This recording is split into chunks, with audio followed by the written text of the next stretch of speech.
สบายดีท่านผู้ชมที่เคารพทุกท่าน หลังจากจบกองประชุมใหญ่ของพรรคประชาชนปฏิวัติลาวและพวกเฮาก็ได้รู้ได้เห็นนำกันแล้วว่าแม่นไผได้รับการคัดเลือกให้เป็นเลขาธิการใหญ่ของพรรคประชาชนปฏิวัติลาวพร้อมด้วยคณะบริหารงานต่างๆของพรรคประชาชนปฏิวัติลาวที่ว่าพวกเฮารู้กันเป็นที่เรียบร้อยแล้วท่านผู้ชม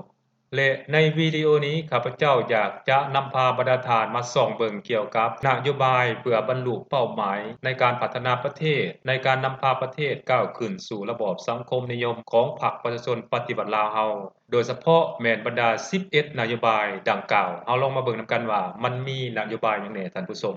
ดังที่ข้าพเจ้าได้กล่าวไว้ในเบื้องต้นแล้วว่าหลายๆท่านก็ได้มีการติดตามเกี่ยวกับการเคลื่อนไหวการเปิดกองประชุมใหญ่ของพรรคประชาชนปฏิวัติลาวในระยะผ่านมานั่นก็คือในระหว่างวันที่6หาวันที่8ผ่านมานั่นเองและก็คงจะรับรู้เข้าใจนำกันเกี่ยวกับเนื้อในสำคัญของกองประชุมได้แล้วท่านผู้ชม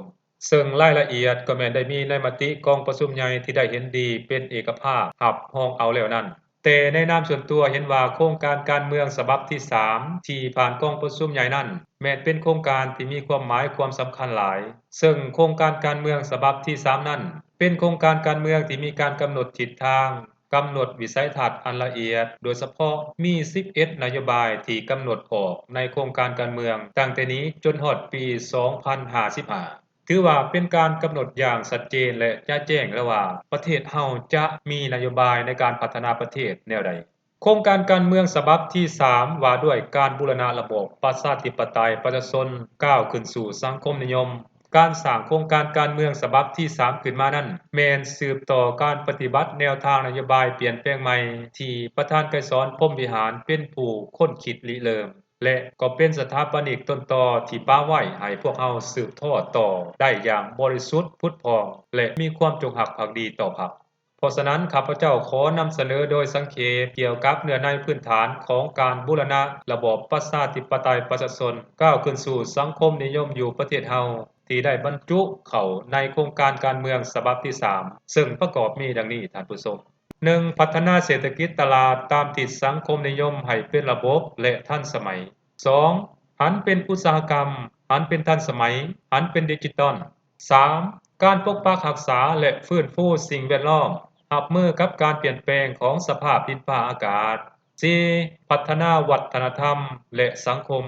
5พัฒนาคนลาวอย่างรอบด้านตอบสนองได้ตามความเรียกร้องต้องการของการพัฒนาประเทศชาติในระยะใหม่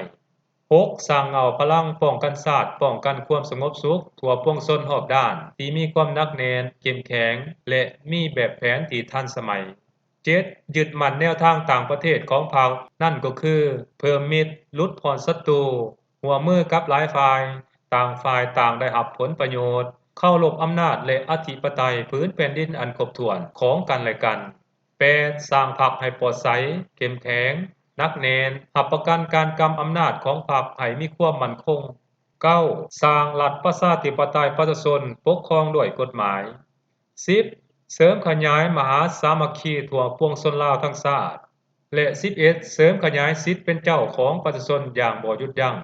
อันนั้นคือ11แผนนโยบายที่พรรคประชาชนปฏิวัติลาวได้กำหนดขึ้นในกองประชุมใหญ่ครั้งที่12ของพรรคซึ่งได้จัดขึ้นในระหว่างวันที่6หาวันที่8มังกรที่ผ่านมานั่นเองท่านผู้ชมทั้งหมดนี้ก็แม่น11นโยบายใหญ่และทั้งเป็นตับเป็นปีที่ได้กำหนดออกโดยโครงการการเมืองฉบับที่3ของพรรคแต่นี้จนฮอดปี2055ที่จะนำพาประเทศลาวของพวกเฮานั้นก้าวขึ้นสู่ระบอบสังคมนิยมอย่างบ่หยุดยั้งและสิ่งที่ข้าพเจ้าได้นำเอามาเสนอต่อบรรดาท่านนี้มันเป็นเพียงส่วนหนึ่งของโครงการการเมืองฉบับที่3ของพรรคเท่านั้นท่านผู้ชมเพราะฉะนั้นถ้าว่าบรรดาท่านต้องการรู้รายละเอียดหลายกว่านี้ก็ต้องไปอ่านบทความเต็มหรือว่าบทรายงานการเมืองเต็มของพรรคประชาชนปฏิวัติลาวซึ่งน่าจะถูกนำออกมาเผยแพร่ในโลกโซเชียลมีเดียในไวๆนี้ท่านผู้ชมอันนั้นคือสิ่งที่ข้าพเจ้าได้นำมาเว้ามาเล่าให้บรรดาท่านผู้ชมได้รับชมรับฟังนำกันในวิดีโอนี้ท่านผู้ชมสบายดี